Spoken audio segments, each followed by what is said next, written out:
ভুটানের বিপক্ষে প্রীতি ম্যাচ এবং এরপর সিঙ্গাপুরের বিপক্ষে এশিয়ান কাপের বাছাইয়ের ম্যাচ সামনে রেখে ইতালি থেকে ঢাকায় ফিরেছেন ফাহমিদুল ইসলাম। ইতালির সেরি ডিতে খেলা এই ফরোয়ার্ড প্রথমবারের মতো ঢাকায় বাংলাদেশ দলের ক্যাম্পে সতীর্থদের সাথে প্রস্তুতি নেবেন।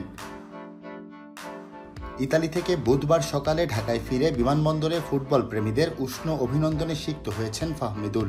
এরপর সেখান থেকে ইন্টারকন্টিনেন্টাল হোটেলে তিনি উঠেছেন বলে জানিয়েছেন বাফুফের মিডিয়া ম্যানেজার।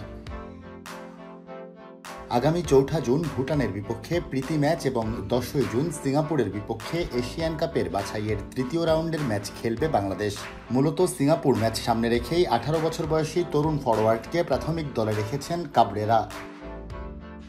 এর আগেও চলতি বছরের মার্চে ভারতের বিপক্ষে ম্যাচের আগে সৌদি আরবের ক্যাম্পে ফাহমিদুলকে ডেকেছিলেন কোচ, কিন্তু পরে আবার নিজেই তাকে বাদ দিয়ে ইতালি পাঠিয়ে দেন। সেই বিতর্কিত সিদ্ধান্তে ভীষণ ক্ষুব্ধ হয়েছিল ফুটবল প্রেমীরা।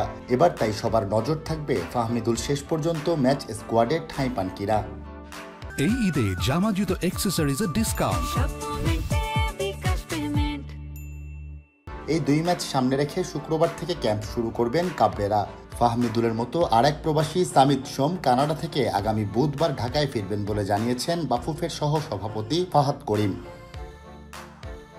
এশিয়ান কাপের বাছাইয়ে সি গ্রুপে ৪ দলের পয়েন্টই সমান ১ করে। ভারত, বাংলাদেশ এবং সিঙ্গাপুর, হংকং দুটি ম্যাচই হয়েছিল গোলশূন্য ড্র।